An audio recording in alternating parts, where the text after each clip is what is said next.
All right, Greg, thanks for that. We are talking today about breast cancer detection and prevention with Dr. Zac Larrimer with CHI St. Vincent. And of course, this is something that a lot of families deal with. And of course, we always need to be reminding ourselves about. So first of all, what should we really, as far as the risk factors go for women, could be contributing causes to developing breast cancer?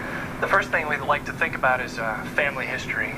Women should know any first-degree, second-degree relatives on their mother and even their father's side that have breast cancer. They should know about any known genetic dispositions Sure. that they have. They should know they can be at an increased risk if they had early menarche or early menstruation, late menopause, starting...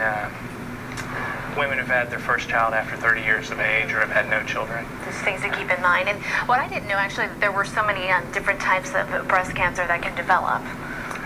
The breast is made up of lobules that make the milk, and then these ducts that carry that milk to the areola or the nipple complex. And the large majority of breast cancers come from those cells. We call them carcinomas.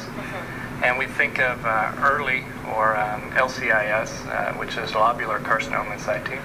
Those are growths of the lobules or the milk-producing cells.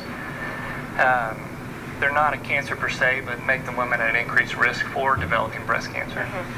Ductal carcinoma in situ, or a growth of the cells in the duct, have not developed or grown outside of those ducts.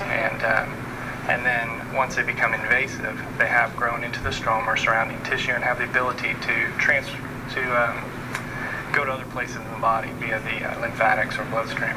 And at that point, really, when women are diagnosed, that they're just kind of thinking exactly, where is it, what is it, how do I treat it? Of course, one of the best things you can do ahead of time is get that mammogram, and there have been some changes over the course of the last few years as to really when women should do that. So as of now, what do you recommend for men and women as far as anyone who may be at risk? That's right. The goals of any screening program would be to catch a cancer early while it's still treatable. Now you have to understand that we need to do this without increasing anxiety or increasing unnecessary tests or procedures, and our goal is to increase survival.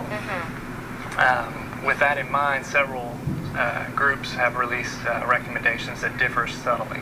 At CHI St. Vincent and Hot Springs, we use NCCN guidelines.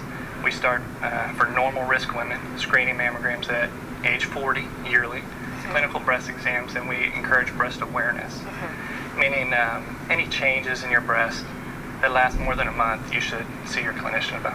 All right, all great advice. And Doctor, appreciate you being here this morning. And of course, if you haven't gotten that mammogram and you need to this year, go ahead and get it, right? Absolutely.